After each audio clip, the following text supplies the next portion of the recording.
Assalaamu calaykum waraxmatullaahi wabarakaatu. Weli waxaan ku guda jirnaa buugga Nancy Herfield Corbin oo la magac baxay labadii Yuhuudi ee ugu dambeeyay Muqdisho oo aan ku tilmaanay buug halis ku ah jiritaanka isir ee ummadeenna una baahan in laga digtoonaado dhammaanba dibindaabiye kasta oo shirqool oo ummadda Soomaalida ka dhan ah. Waxa uu mudan yahay in aan si xeel dheer u eegno una falanqeyno ugana go'aan qaadano. Qaybta afraad ee hordhicii aan ku guudmarinay buuggeeda waxa ay ku tidhi sidan: Rami iyo Cashiira qoysaskooda ayaa ku noolaa Soomaaliya in ka badan 100 sano. Waa labadii Yuhuudi ee ugu dambeeyay magaalada Muqdisho. Waxay ka sheekaynayaan sheekadooda ka dhanka ah dhibaatooyinka foosho xun oo ay ugu horreyso xurriyad la'aantooda sanado badan iyaga iyo ehelkooduba aanay ku caddayn karin cidda ay yihiin.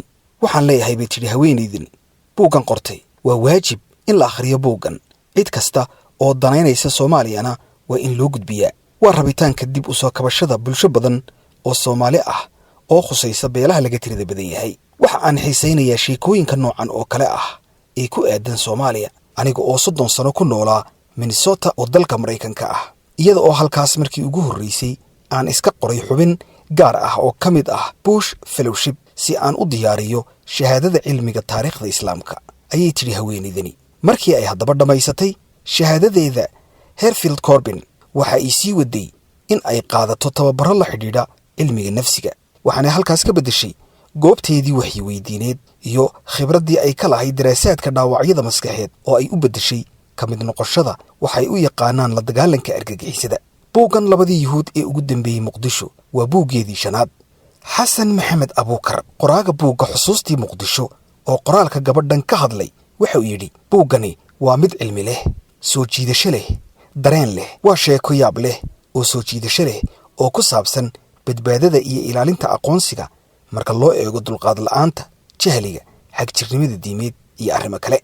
daawade bal ka sheekay aragtida qoraaga Soomaaliyeed. haddii qaar badan oo idinka mid ahay faallooyinka ay halkan ku soo gudbinayeen ay ka mid ahayd in aan gebi ahaanba sheekada buuggan iska dhaafno marka loo eego sida damiirkeena wadaniyadeed u diidayo, kaasina waa qoraa Soomaaliyeed oo ku doodaya in buuggani iba furayo dood macno leh.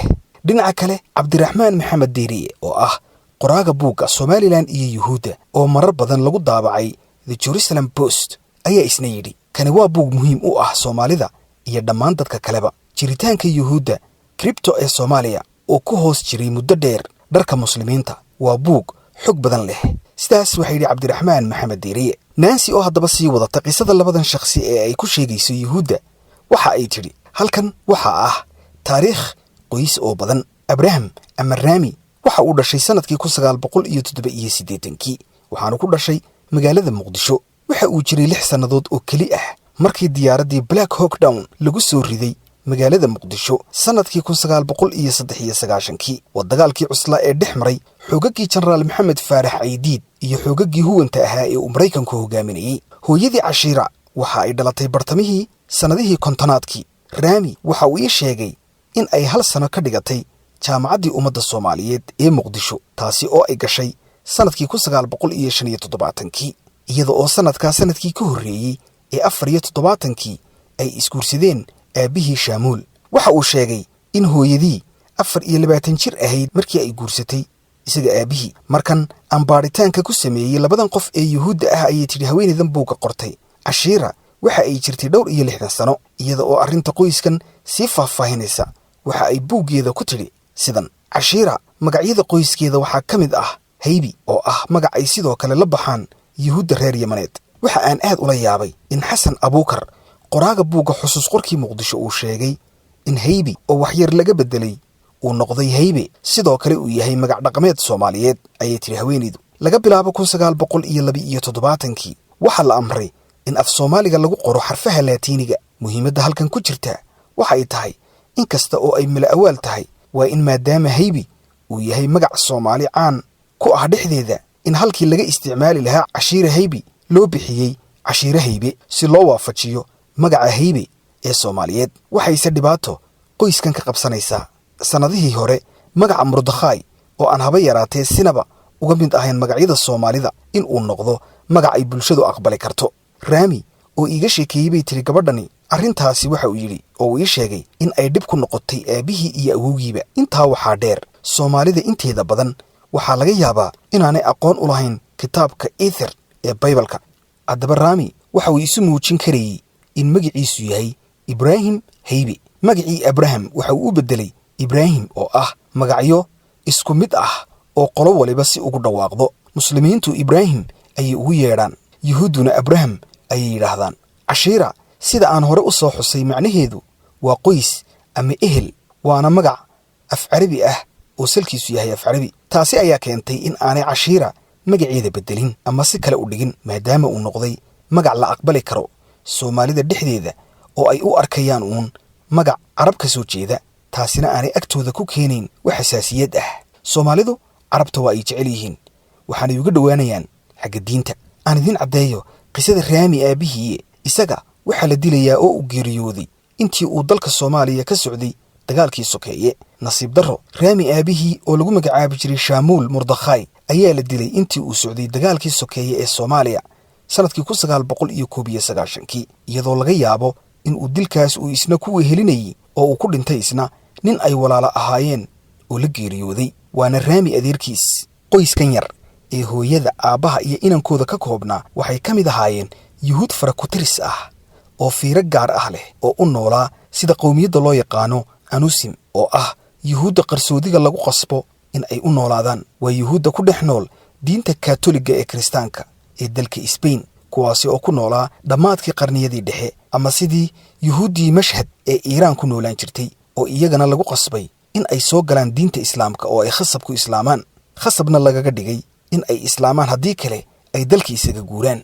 raami iyo hooyadii cashiira waxay ku noolaayeen qarsoodi, waxayna sii wadeen in ay si qarsoodi ah u haystaan diinta yuhuudda ee loo yaqaano diin guriga, maadaama ay tahay diin aan guriga lala dhaafaynin. si kastaba ha ahaatee weligood ma islaameen oo xataa kuma ay fikireen. raami waxa uu wax ka qoray jiritaanka qoys kale oo yuhuud ah oo ay garanayeen oo ku noolaa dhinaca ka soo horjeeda hoygooda ee isla magaalada Muqdisho, balse markii dambe iyagu soo islaamay, kuwaas oo raami iyo hooyadii aanay jeclayn in ay la xidhiidhaan. anigoo u mahad celinaya bay tidhi haweenayda buugan qortay 20 qof ee hore uga sii hadlay arrinta ku saabsan takoorka iyo beelaha la haybsooco, beelaha laga tirada badan yahay ee Soomaaliya.